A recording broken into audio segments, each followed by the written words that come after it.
Here in the studio, so do sports injuries. Back injuries are among the most common, whether you're a committed and competitive athlete or a weekend warrior like Ellen Minnie. Exactly. And please welcome Dr. Colin Haines with more. He's a spine surgeon at VSI with some answers and suggestions to keep the athlete in your life happy and healthy. Thanks for joining us. Thank you for having me. Of course.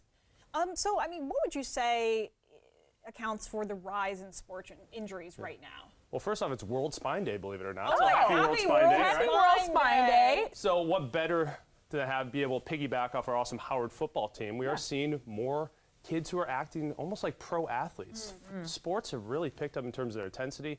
You know, travel sports are picking up right from the get-go. So we're seeing a lot of kids who are almost in the more of that professional mentality at a very young age, not allowing them to rest. But also we're seeing in the parents. You know, we don't want to give up our activities. Weekend warrior, fellow weekend warrior here. It's all about maintenance of the body and the spine, the core, to make sure that we can keep doing the activities we love. I'm a weekend spectator, but I commend both of you. We appreciate it. But what do we account for the rise in injuries? Because I know it's not just football; it's all types of sports, and children. I'm assuming adults as well, because I know my husband likes to play basketball, and we're not getting much any younger. So what's accounting for the rise in injuries, you think? You know, we're not letting our bodies rest as much. There is very much this weekend warrior mentality where we say, all right, let's get up and go, and not properly warming up, but also in between our exercises, we're not really giving our bodies the proper conditioning. Okay. We're constantly going and going and going, and not really thinking about how do I make this maintainable and sustainable. Gotcha.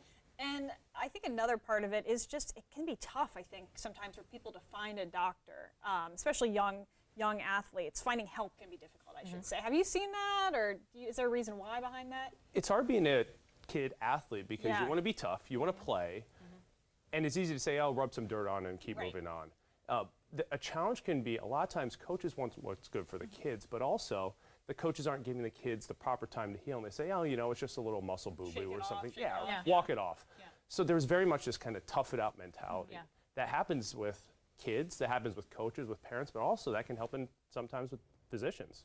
You know, kids heal well, and while most of the time kids heal well, not all kids do heal. So there are sometimes kids need actual treatments, and it can be higher level.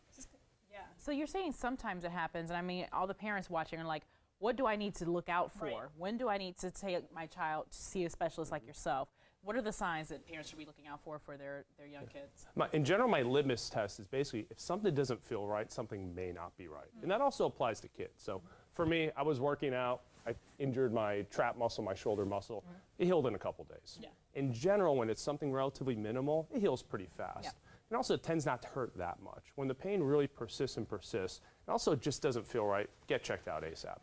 Absolutely. Now, you mentioned something earlier that I think is important and people don't think about a lot. It's a strong core, which is kind of critical as well. Can you speak on that as a kind of a preventative way maybe to avoid potential injury?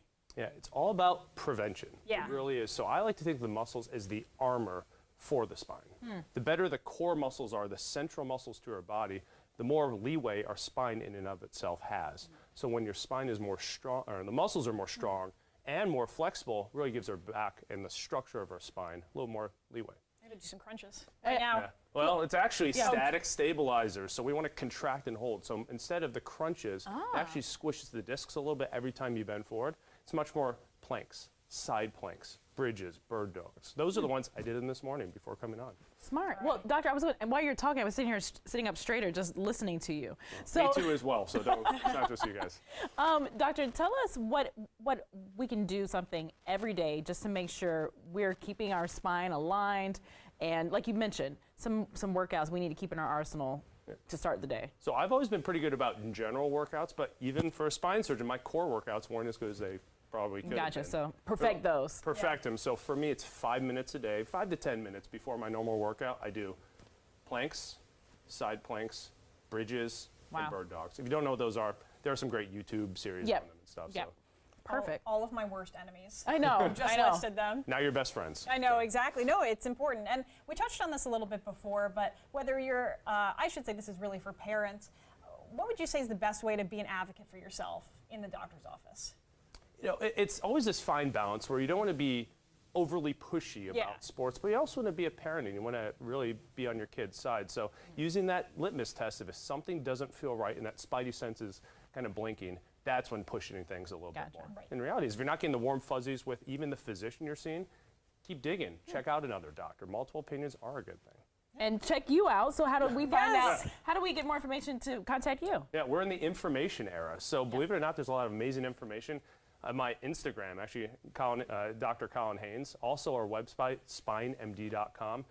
You can get lost in some of the internet information. That's why those are two avenues you can really get focused on some high-level, really accurate, modern stuff. Perfect. Perfect. Yes, Dr. Haynes, thank you so much for joining us. Of course, thank you. I'm sitting up straight going into the break. I know, here we go.